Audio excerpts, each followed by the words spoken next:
Power rangers versus justice league के पहले part में आपने देखा कि कैसे टेलीपोर्टर में हुई खराबी के कारण पावर रेंजर्स पहुंच चुके हैं गॉथम में। वो बैटमैन को उसी के शहर में मारते हैं और फ्लैश को पूरी जस्टिस लीग को बुलाना पड़ जाता है उन्हें रोकने के लिए।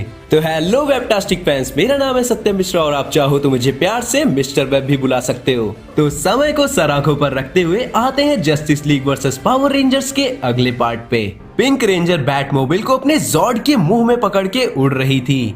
तभी सुपरमैन वहां आता है और बोलता है, मिस अपने डायनासोर को लैंड करो। इधर ग्रीन लैंटर्न आके सारे पावर रेंजर्स को फोर्स फील्ड में कैद कर लेता है। उस फोर्स फील्ड से बाहर निकलने के लिए सारे रेंजर्स अपने जॉर्ड्स को बुला लेते हैं और सबके सब बिल्डिंग्स को बचाते हुए ग्रीन लैंटर्न पे फायर करके उसे भी फ्लैश की गोद में पटक देते हैं। इसके बाद साइबोर्ग भी वहां आ जाता है, लेकिन वो सारे के सारे उस पर भी भयंकर वाला अटैक करने लग जाते हैं। तो फ्लैश रेड रेंजर के जॉर्ड में घुस के उसे अपने साथ बाहर खींच लेता है, पर सुपरमैन फ्लैश को रोक देता है और पिंक रेंजर बोलती है कि ये दुश्मन नहीं है। असल में वंडर वुमन ने अपने लासो ऑफ ट्रूथ में पकड़ के पिंक रेंजर से खूब सवाल पूछे थे।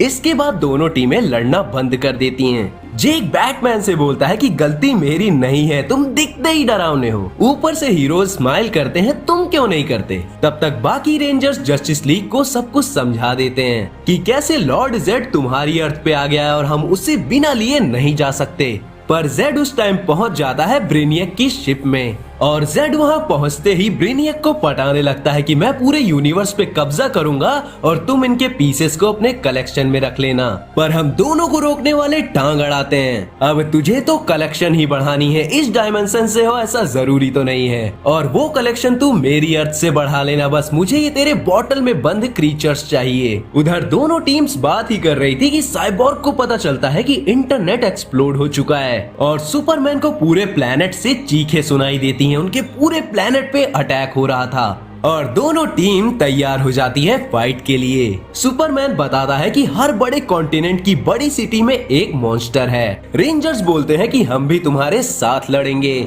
हम हमारे डायमेंशन के पोर्टल से कनेक्टेड हैं, तो सारे के सारे अलग अलग मॉन्स्टर्स को रोकेंगे। बैटमैन उन पे कतई ट्रस्ट नहीं करता, तो टॉमी यानी ग्रीन रेंजर बोलता है कि ये लड़ने का टाइम नहीं है, अगर साथ में काम नहीं करना चाहते तो साइड में रहो बैटमैन। साइबोर्ग सारे हीरोज को तैयार होने के लिए बोलता है, लेकिन उनके वॉच टावर के टेलीपोर्टर को कोई काम करने से रोक रहा था। रेंजर्स बताते हैं कि जेड मैजिक वाला बंदा है, उसे कंप्यूटर का घंटा ज्ञान नहीं है, तो ये कोई और है। तो उन्हें हर जगह पहुंचने के लिए सहारा लेना पड़ता है रेंजर्स के जॉर्ड का। ऑफ कोर्स फ्लैश और सुपरमैन को छोड़कर जेड अर्थ के क्रीचर्स से मॉन्स्टर बनाता है, लेकिन ये उनमें से नहीं थे, ये एलियंस थे। रेंजर्स बताते हैं कि बस उन्हें मारते रहो जोर से और कुछ देर में वो सारे गायब हो जाएंगे। सारे हीरोज लग जाते हैं उन मॉन्स्टर्स की बजाने में, लेकिन आसमान से कुछ और चीज आती है। सुपरमैन समझ जाता है कि ये क्या है, ये ब्रेनियक का अटैक है और वो रेंजर्स के जॉर्ड्स पे कंट्रोल कर लेते हैं।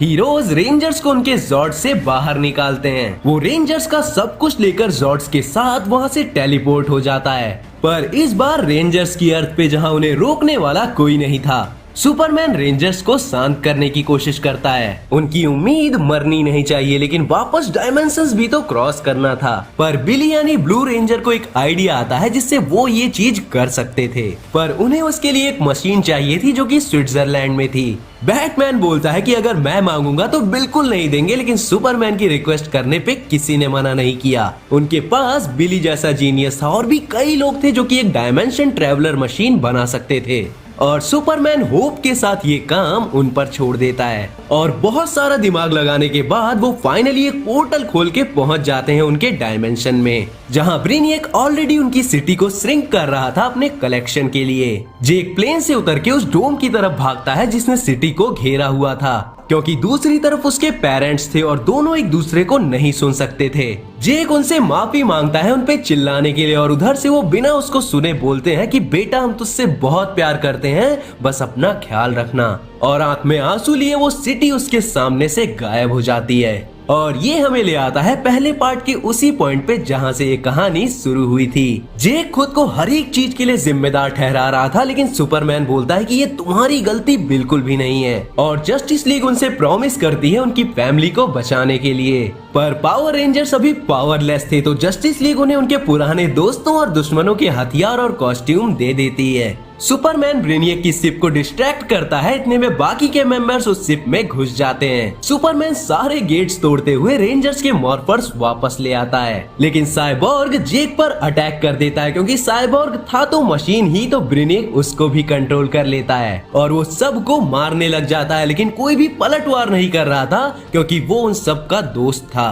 तभी ब्लू रेंजर के पास कोई चारा नहीं बचता और वो लीग के दिए हुए वेपन्स को ही साइबोर्ग के आर पार कर देता है। क्या साइबोर्ग बच पाएगा? क्या उनकी सिटी, उनकी अर्थ बच पाएगी? क्या ये लड़ाई जीती जा सकती है? ये सब कुछ जानने के लिए वेट करो इसके अगले पार्ट का। तब तक के लिए बी फैंटास्टिक।